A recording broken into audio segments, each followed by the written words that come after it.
Hello students, welcome to my channel maths with Pooja. आज का हमारा टॉपिक है बेटा क्लास 11th सेट 2 नवंबर 2022 का सॉल्यूशन।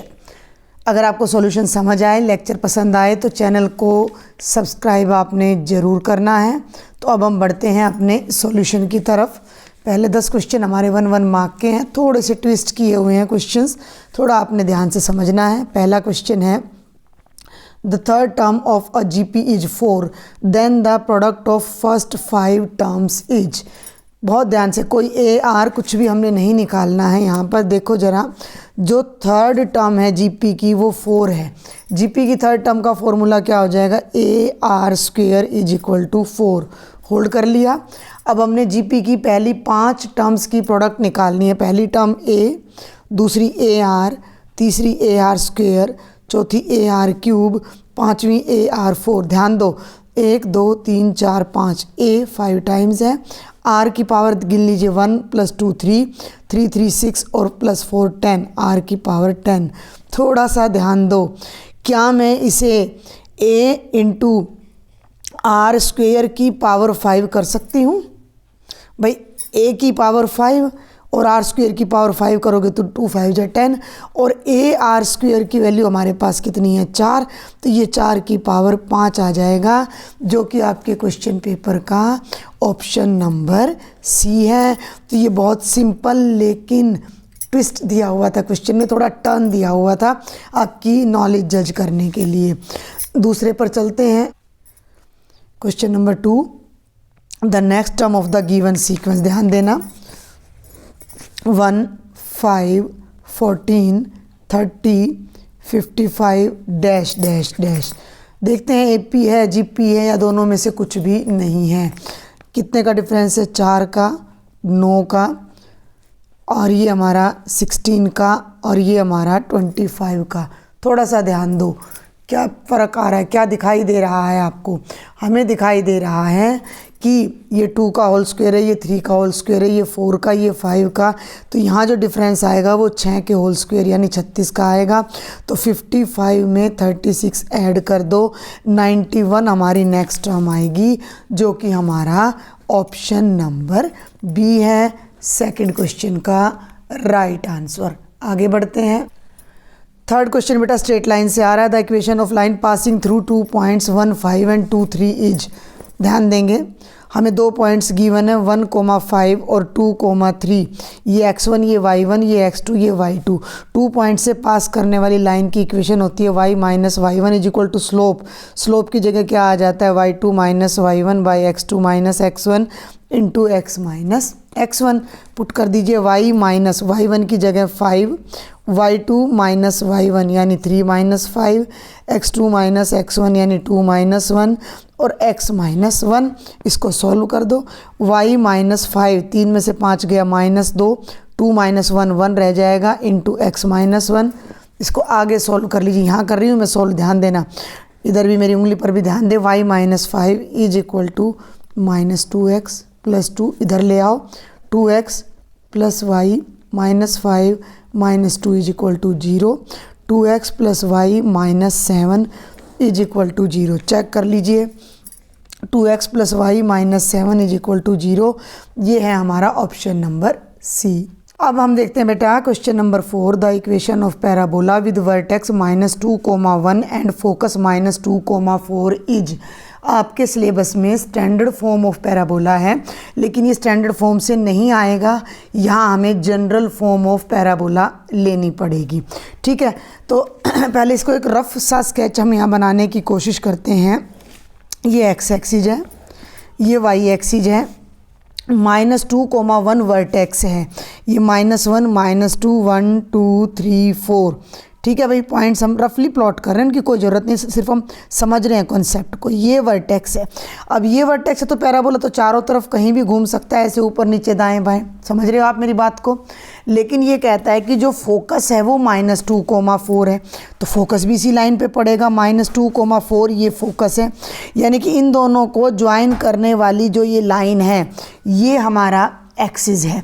ठीक है, ये हमारा एक्सिस है। तो अंडरस्टूड सी बात है कि ये हमारा अपवर्डेड पैराबोला है। डाउनवर्डेड भी हो सकता था अगर फोकस नीचे होता तो।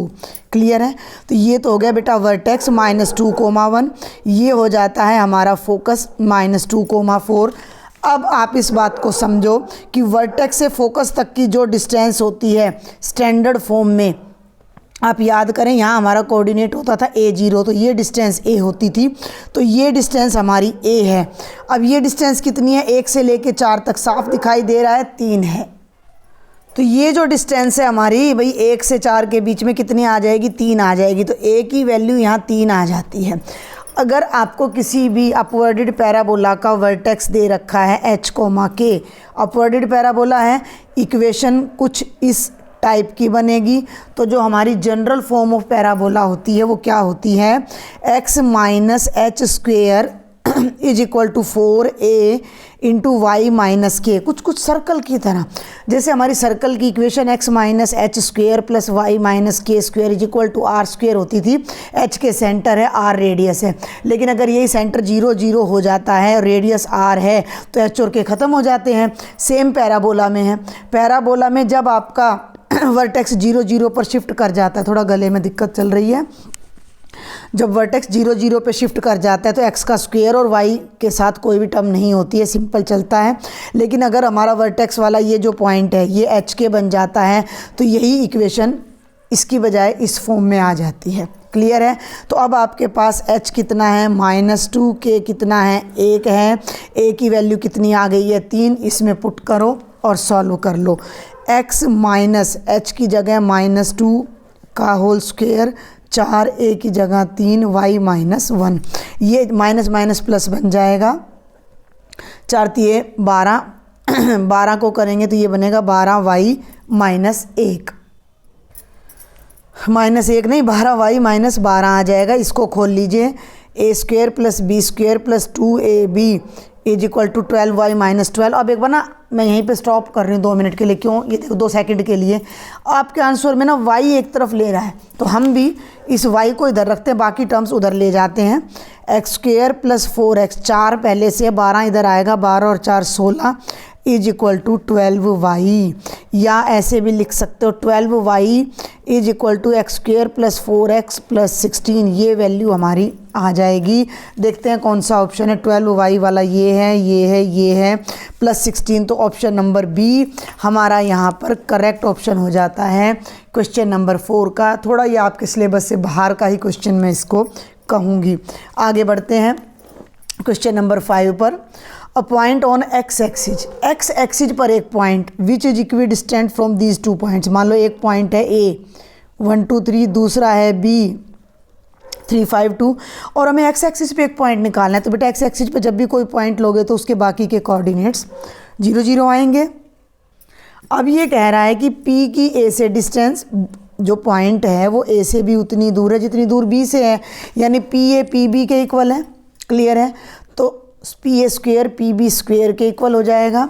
डिस्टेंस फॉर्मूला अप्लाई करो, PA x -1 का स्क्वेयर प्लस 0 -2 यानी -2 का स्क्वेयर, 0 -3 यानी -3 का square is equal to x -3 का स्क्वेयर, 0 -5 का स्क्वेयर, 0 -2 -2 का स्क्वेयर।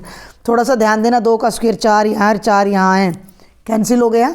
लेफ़्ट साइड को ओपन करो, एक्स स्क्वेयर प्लस 1 -2x, 3 का स्क्वेयर हो गया 9। राइट साइड को ओपन करो, एक्स स्क्वेयर प्लस 9 -2 3 6x जमा 25, 9 से फिर 9 कट गया, एक्स स्क्वेयर से फिर एक्स स्क्वेयर कट गया, ये बचता है 1 -2x is equal to -6x plus 25। 6 को यहाँ ले आओ, प्लस हो जाएगा, और ये 4 को उधर ले जाओ, 25 घटा 1 कितना हो गया, 4 को नहीं 1 को, 25 में से 1 गया 24, ये 6 में से 2 गया, थोड़ा सा यहाँ कंजस्टेड हो गया, मैं यहीं ख़त्म करूँगी इसको। 6 में से 2 गया 4x बराबर है 24, x की वैल्यू आ जाएगी 4 6 24, x की वैल्यू 6 आ गई। पॉइंट ये है हमारा, क्या बन जाएगा 6 0 0। चेक कर लीजिए, option number D is the correct answer. Question number 6 and 7 verbal हैं। 2 non vertical lines L1 and L2 are parallel, 2 lines हैं पैरेलल हैं। If and only if their slopes are different, गलत है। दो लाइंस अगर parallel हैं L1 और L2 तो उनके स्लोप्स भी इक्वल होते हैं, M1 इक्वल टू M2 होता है, तो ये गलत कह रहा है, तो ये फॉल्स है। Slope of horizontal line is undefined, गलत कह रहा है।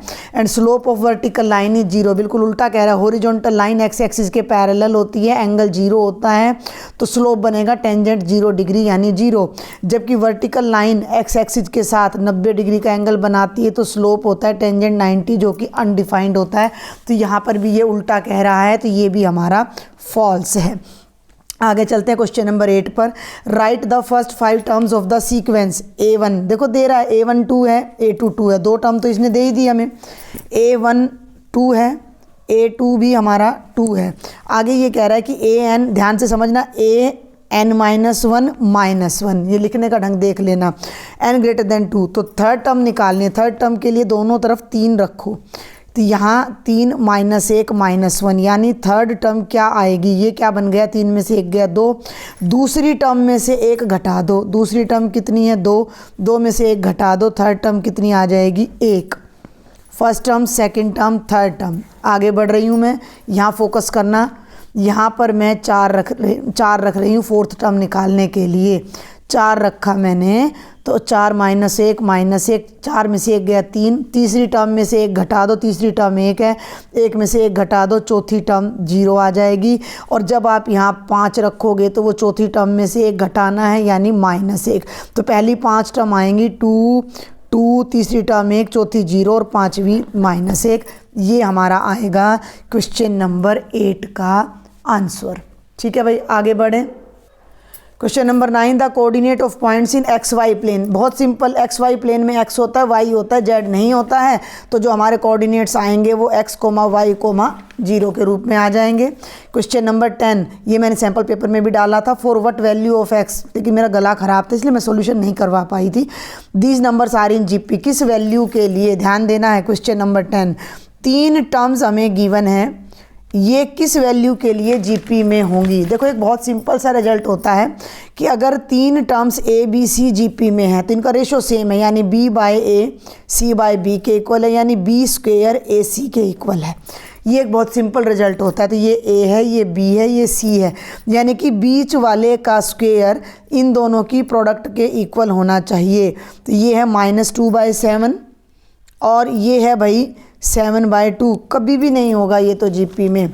यहाँ इसको इन्होंने या तो, मैं मेरी बात सुने ध्यान से, या तो इस टर्म को नेगेटिव देना था, क्योंकि देखो ना 2 से 2 कट गया, 7 से 7, एक्स का स्क्वायर -1 आ रहा है, विच इज नॉट पॉसिबल। तो x की किसी भी वैल्यू के लिए ये कभी भी जीपी में नहीं होगा, तो हम इसको नॉट पॉसिबल लिख देंगे। मैं इसको दूसरे एंगल से भी बता देती हूँ। अगर ये वैल्यू नेगेटिव होती तो देखें x² is equal to -2/7 into -7/2 आ जाता, 7 से 7, 2 से 2, माइनस माइनस प्लस, x² की वैल्यू 1 आ जाती और x की वैल्यू +-1 के लिए ये जीपी में हो जाती अगर हमारी स्टेटमेंट में यहाँ माइनस होता। अब यहाँ प्लस है तो किसी वैल्यू के लिए नहीं होगा। अब हम आगे बढ़ते हैं क्वेश्चन नंबर 11 पर। देखिए ज़रा, स्ट्रेट लाइन में से हमारा ये क्वेश्चन आया हुआ है। Equation of a line is 3x - 4y + 10 is equal to 0। Find its slope and x and y intercept. Slope निकालने के 2 तरीके हैं। एक तो अपना होता है, इसको स्लोप फॉर्म में, स्लोप पॉइंट फॉर्म में इसको कन्वर्ट कर लीजिए। वो कैसे करते हैं, y को एक तरफ रखिए, उधर ले जाइए, 4y is equal to 3x + 10, 4 से डिवाइड कर दीजिए, 3/4x + 10/4, ये हो गई y is equal to mx + c की फॉर्म। कंपेयर करो तो m यानी स्लोप कितना आ गया, 3/4। और वैसे भी हमारा स्लोप निकालने का डायरेक्ट तरीका होता है minus coefficient of x bye coefficient of y। x का कोफिशिएंट है 3 माइनस में और 4 भी माइनस में, दोनों कैंसिल होकर स्लोप 3/4 आ जाएगा। मैंने स्लोप दोनों तरीके से बता दिया है। दूसरी बात ये कहता है x और y इंटरसेप्ट। x और y इंटरसेप्ट तब निकलते हैं जब हम इक्वेशन को इंटरसेप्ट फॉर्म में बदलते हैं। इंटरसेप्ट फॉर्म हमारी अगर आपको याद हो तो क्या होती है, x/a plus Y by B is equal to 1, यानी राइट साइड में 1 होता तो पहले राइट साइड में कांस्टेंट ले जाओ।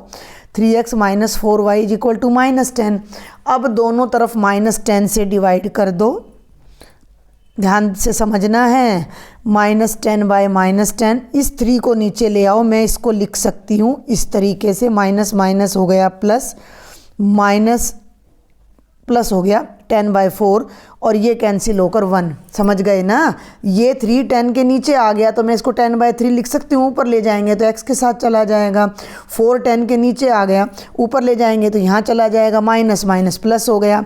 अब हम इसकी कंपैरिजन अगर x by A plus Y by B is equal to 1 से करते हैं तो जो हमारा x इंटरसेप्ट है वो है -10/3 और जो हमारा y इंटरसेप्ट है b वो 10/4, यानी कि 2 पंजे 10, 2 दूनी 4, 5/2। तो ये हमारा आंसर आ रहा है। 11th का ये फर्स्ट पार्ट है और ये सेकंड। ये मैंने 2 तरीके से बताया है इसलिए आपको लंबा लग रहा होगा। Question number 12, find the coordinates of point which divide the line segment joining these 2 points in 2:3 and internally and 2:3 externally. इसका मैं सिर्फ आपको हिंट मतलब सॉल्यूशन कराऊंगी, ज़्यादा डिटेल नहीं लिखूंगी क्योंकि वैसे भी ये 2 ही नंबर का है। ये ए पॉइंट हो गया, ये बी पॉइंट हो गया, यहाँ कोई सी पॉइंट है जो इसे 2:3 में डिवाइड कर रहा है जिसके कोऑर्डिनेट्स x y z हैं। इंटरनली ले लेते हैं, x क्या हो जाएगा, एक फॉर्मूला लिख देती हूँ, m1 x2 plus m2 x1 bye m1 plus m2। ध्यान देना ये m1 है, 2 की प्रोडक्ट 1 से करेंगे, 3 की प्रोडक्ट -2 से करेंगे बाय 2 + 3, 2 - 6/5 यानी -4/5। y पे आ जाइए, m1 y2 यानी 2 × -4, m2 y1 यानी 3 × 3 बाय इन दोनों का सम -8 + 3 3 जा 9, 9 में से 8 गए 1, 1/5 आ जाता है। आगे बढ़ती हूँ मैं z पर, m1 z2 यानी 2 की प्रोडक्ट हम 6 से करेंगे, 3 m2 z1 यानी 3 की 5 से करेंगे बाय 2 + 3, 12 15 5 27/5 पॉइंट आ गया, -4/5 1/5 27/5। ये आ गया फर्स्ट पार्ट का आंसर। इसी पेज से मैं आगे कंटिन्यू करूँगी सेकंड पार्ट को, जब हमारी रेशो एक्सटर्नल है। एक्सटर्नल में फॉर्मूला क्या हो जाता है भाई, यहाँ माइनस आ जाता है तो m1 x2 minus m2 x1 bye m1 minus m2, यहाँ आ जाओ बिल्कुल यही आएगा, 2 यहाँ माइनस आएगा तो ये माइनस माइनस प्लस हो जाएगा, 6/2 - 3 यानी -1 यानी -8।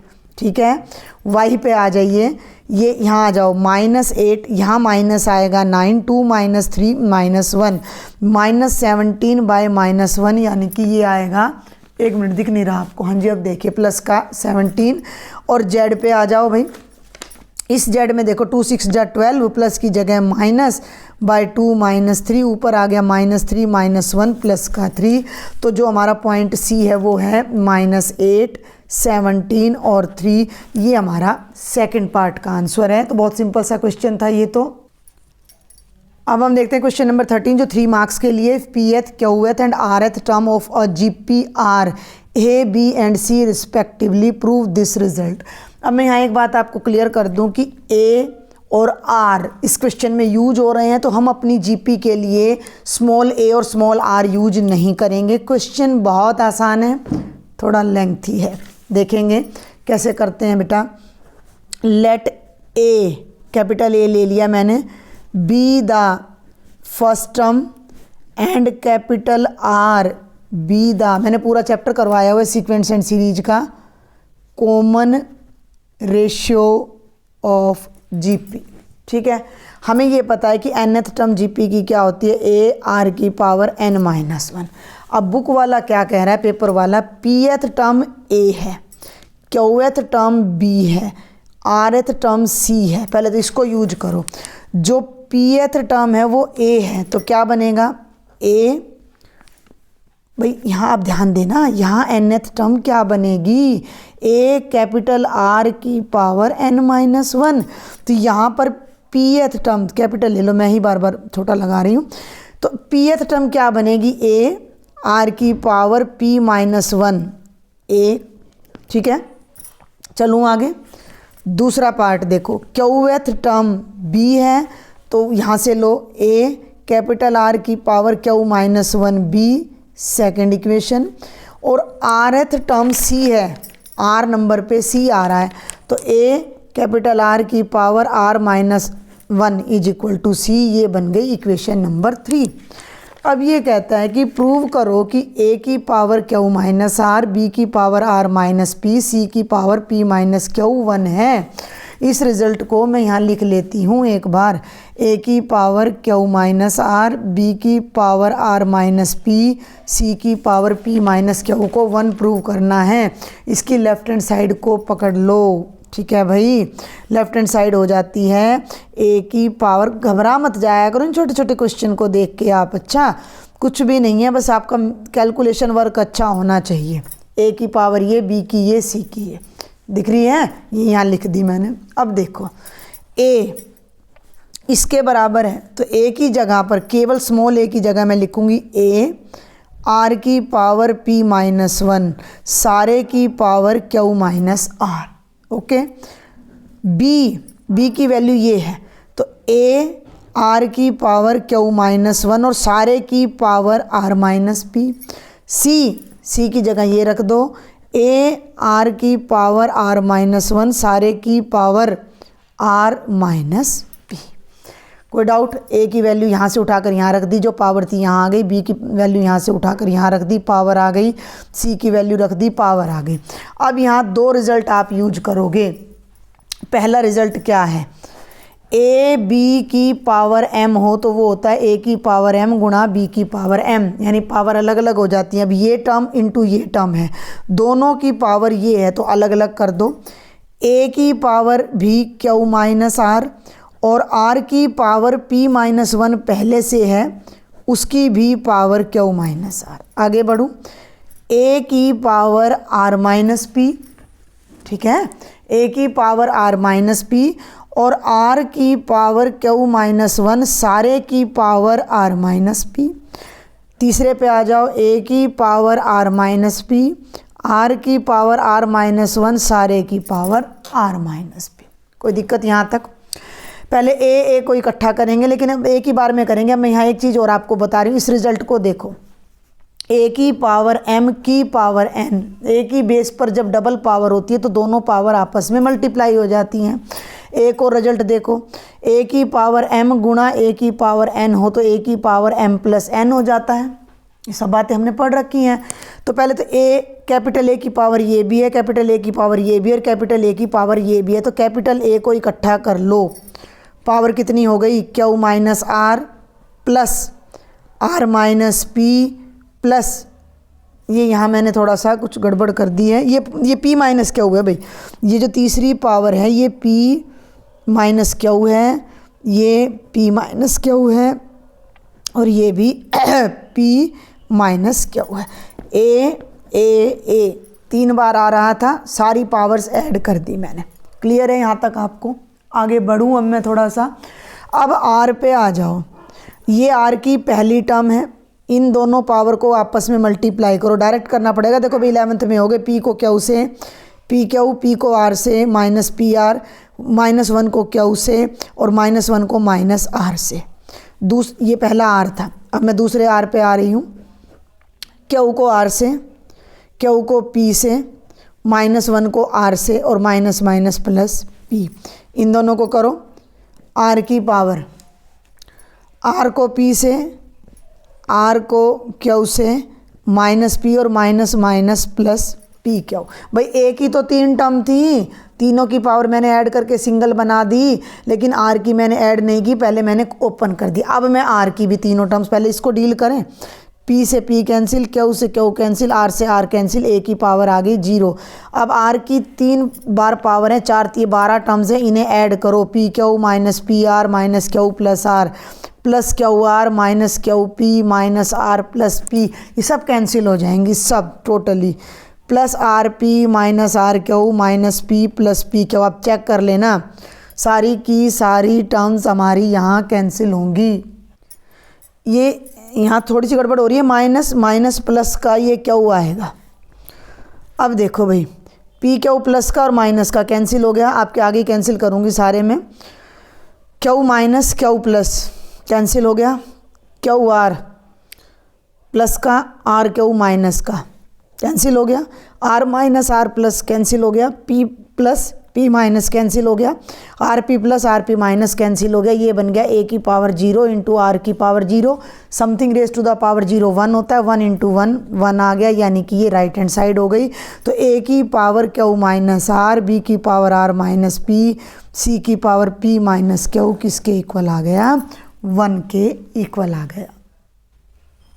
और अब हम देखते हैं लास्ट क्वेश्चन जो बिल्कुल ईजी है, 1 नंबर में 2 नंबर में डलना चाहिए था। Find the parabola given focus, find the equation of parabola given focus 6 0 directrix x is equal to -6। बहुत ही सिंपल सा क्वेश्चन है, ये 3 नंबर के लिए डाल दिया इन्होंने। 1 मिनट में गलती से यहाँ हो गया। फोकस है 6,0, तो यहाँ आ जाएगा 6,0, यहाँ फोकस है, इसका मतलब राइट हैंडेड पैराबोला है।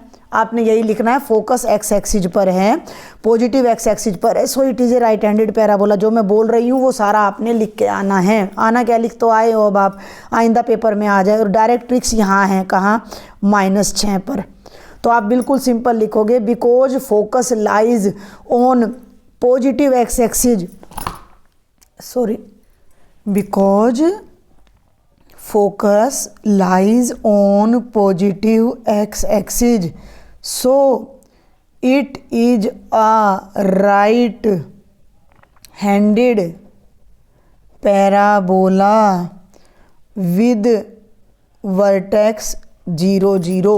और इसकी इक्वेशन किस फॉर्म में होगी, its equation is of the form y² is equal to 4ax। अब a कहाँ से आएगा, फोकस के जो कोऑर्डिनेट्स होते हैं a0 होते हैं, a कितना है 6 है, तो y² is equal to 4 into 6 into x, y² is equal to 24x। ये हमारी पैराबोला की इक्वेशन आ जाएगी। 1-2 लाइन और आप इसमें बीच में डाल सकते हो। तो ये हमारा था 14th क्वेश्चन। तो ये कंप्लीट आपका सॉल्यूशन था। If you like the lecture then please share with maximum students and don't forget to subscribe my channel. Thank you.